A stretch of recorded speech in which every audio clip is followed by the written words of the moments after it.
After 10 years of marriage, my wife Mara stated, "I'm taking the dog. You get the kid." And it ended with that sentence. Instead of packing for a weekend spa trip, she zipped up her huge flowered luggage, blowing up 10 years of existence together. She didn't cry or turn around. She didn't even quiet down. The zipper hissed shut, the metallic punctuation on a threat she didn't even have to say. Denise, her mother, was standing in the hallway in one of those aggressively pastel power poses, poised to explain.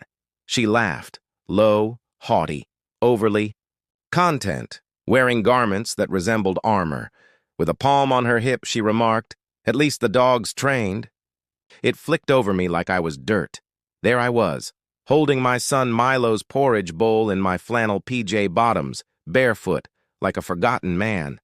As I tightened my hold, the spoon clinked against the ceramic edge. I wasn't even wearing combat gear.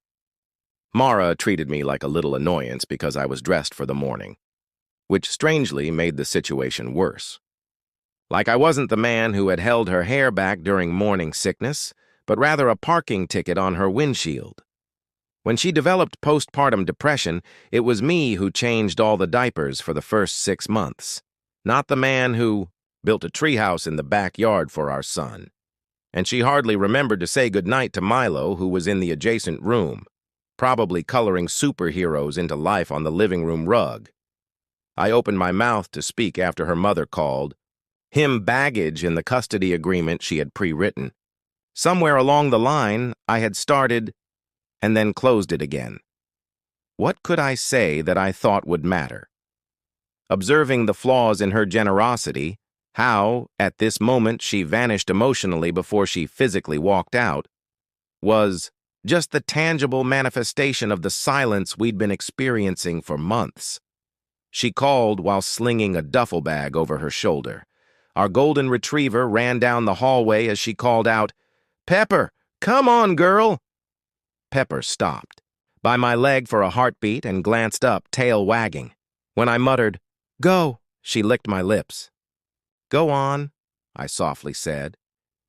She nudged my hand once, then trotted after Mara, as if she didn't know any better. Or maybe she did.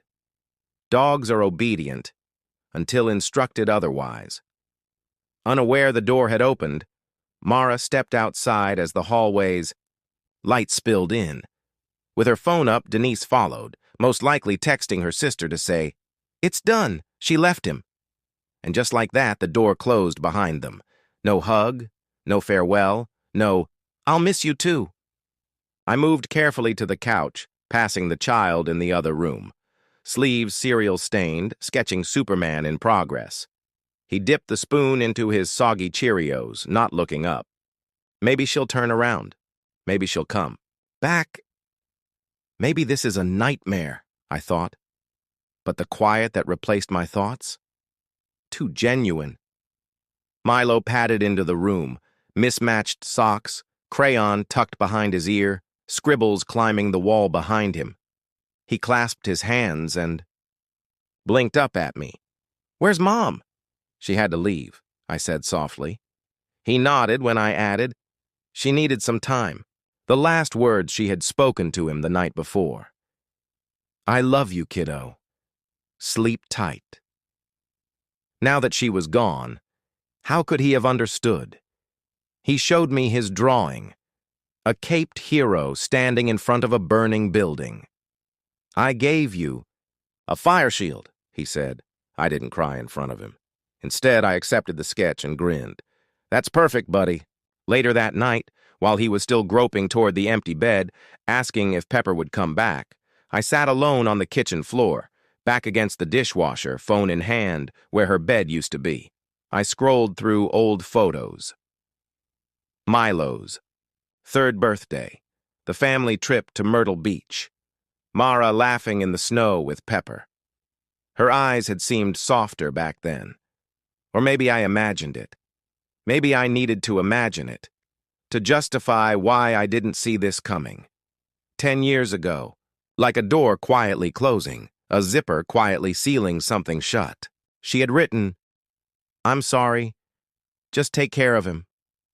You get the kid, I'll take the dog. As though Milo were some unwanted responsibility. That hurt.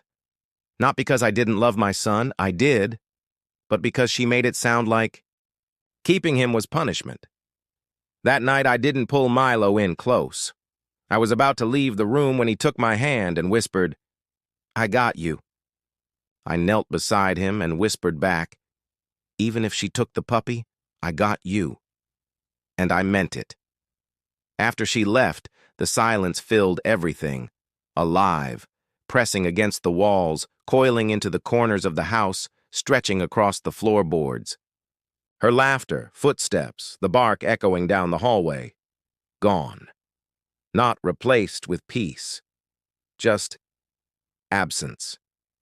Milo didn't ask for specifics. He was only 9. Kids understand too much and not enough, all at once. That night he climbed into my bed like it was nothing new, like this was normal, like it wasn't strange that his mother hadn't kissed him goodbye. He pressed his small back into my chest. Her side of the closet, empty. I lay motionless, fingers gripping the blanket's edge like it might float away, staring at the ceiling, wondering how I was supposed to do this alone. The next morning, I made pancakes. It wasn't just breakfast. It was strategy. Crispy on the edges, soft in the middle. Chocolate chips shaped into tiny, awkward smiles. He grinned. His eyes were still puffy, but he hadn't cried. Neither of us had. I packed his lunch like usual, slipped in a sticky note. Save the world, but eat your apple first. At school drop-off, he didn't turn around, even though he usually did. Back home, I stood in the living room, staring at where Pepper's water bowl had been. Her leash still hung on the hook. I hadn't taken it down yet.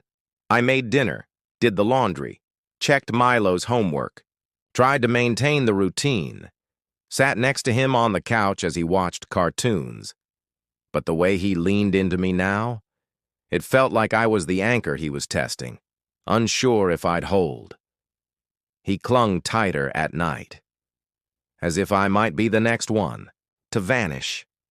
Drawing used to be his outlet, how he organized the world, but the crayon stayed unopened for days. So I became who I never thought I'd need to be. Learned to braid his hair, watched YouTube videos on puberty, watched anime just to ask the right questions, accepted too many sweets, let bedtime stretch a little longer. One afternoon I picked him up and saw it. The dimming. Like someone was slowly turning out the light behind his eyes. I played his favorite songs on the way home. He said nothing, then softly, "Do you think Pepper misses me?" It hit like a punch to the ribs.